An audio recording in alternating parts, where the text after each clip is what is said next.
Wow, a lot of things are happening. In the past few days, there's a lot of commotion, a lot of speculation about what happened to the attempted assassination of Donald Trump. That's what we're going to talk about, but stay with me because towards the end, I also have a good news about the Philippines. I will not give you my opinion until towards the end after we look at certain facts.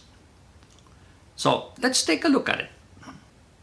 A request was made by the Trump administration, if I can call it that, about added security or heavier security. And that request was ignored or denied. Nothing was done until it's too late. Now they're putting heavy security on Donald Trump. But he could have been dead. Could have been too late. So doesn't matter. At least it counts now that heavier security is being provided to Donald Trump. And now a drone was observed to be flying around before the convention or the rally. Well, I have my own drone. And they put strict rules on what to do with this drone, what rules to follow, what licensing, what permits you need to obtain. Because of that, guess what? I have not flown my drone. And what is this drone doing there? You know who should be flying a drone? Secret Service. But they did not have their own drone. Instead, somebody was flying the drone. Of course, there is no verification yet if this drone was being flown by this individual. So, no drone by Secret Service, drone by someone. The assailant was seen roaming around the area trying to scope it out, maybe an hour before the rally. Yet, they just continued to observe him, but nothing was done. Well, maybe that's okay. Maybe they don't want to jump the gun on something, but there are other events that transpired after that. The gunman was observed to be on top of the rooftop. And at that point, they could have stopped him. Guess who should be on the rooftop? The Secret Service. But there was no Secret Service personnel in this rooftop. And according to the head of Secret Service, it's because it's too sloped and they're concerned about safety. Well, that's a whole bunch of bull. The reason being, I say this, the people observed on the rooftop, I'm talking about the Secret Service people, were on a more sloped roof rather than this one, which is almost flat if you have seen some of the news. So that is a ridiculous reason to give. Ridiculous. Now, there was a cop, I don't think the Secret Service, I think it's a cop, who climbed up the roof to see what's going on after he heard these people saying, hey, the gunman is there, blah, blah, blah. And as soon as his head popped up, the rifle was pointed at him. So he got scared and he dropped down. Well, he did not have the chance to call and bring alert to some people. Shortly after that, a shot was fired. I can understand the reaction because what are you going to do when you see that rifle pointed at you? Obviously, your initial reaction or immediate reaction will be to take cover. There were several spectators yelling that there was gunman on the roof, and yet not a whole lot of things were done to verify what's going on. Not only that, because there's a suspicion that something is going on, they should have alerted Donald Trump to stop the rally, not to stop the rally, but to postpone it, stay put, and we will investigate. None of that happened. A phone call was made by the parents of the assailant, and it is confirmed that he made a phone call. I don't remember seeing if the phone call was made before or after the incident. But anyway, nothing was done about it in spite of the phone call. Also, some of the Secret Service agents that were assigned to Trump are not really trained Secret Service people. What are they? Part-timers? Temporaries? Whoa. Obviously, they're not aware of the security protocol. We seem to be gathering more news or more information from the spectators rather than from Secret Service. Secret Service is keeping quiet. The head of Secret Service did not even want to entertain questions. They said this is not the right setting for us to talk about this. Here is my opinion.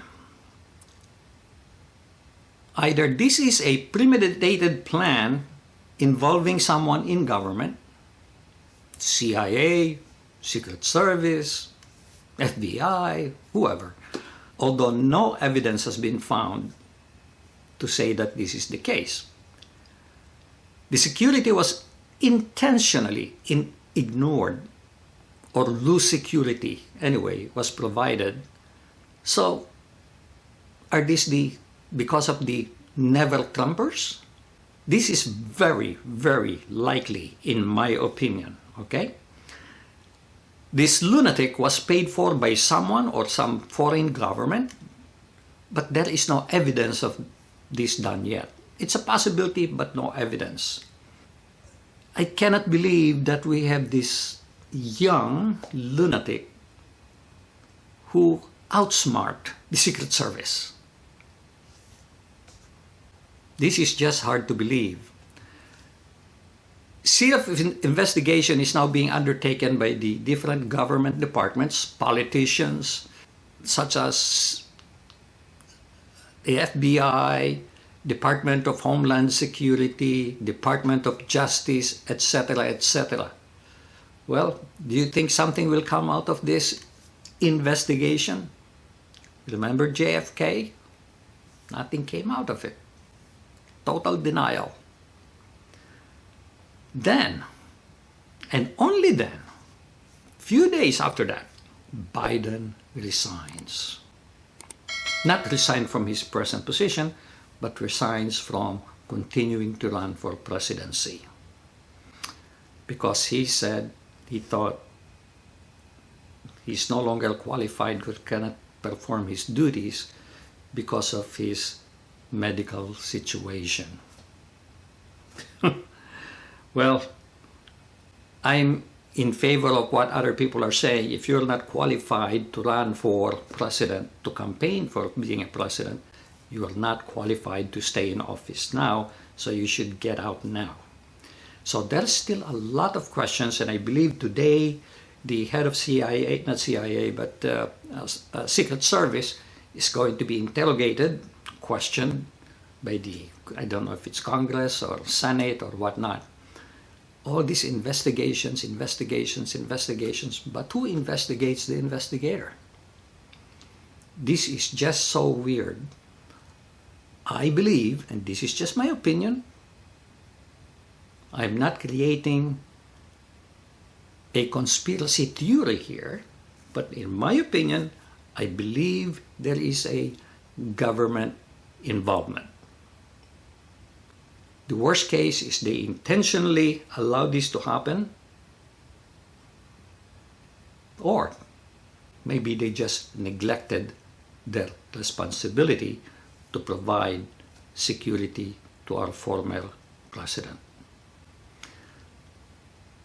That is, again, my opinion. Now, let's talk about the Philippines. I just heard this morning that POGOs will be banned in the Philippines, starting now. This was disclosed by President Marcos during the State of the Union address that happened today or over the weekend. I can't remember. But he said that he is allowing these existing POGOs to continue until the end of the year to allow time for them to wind up their operation.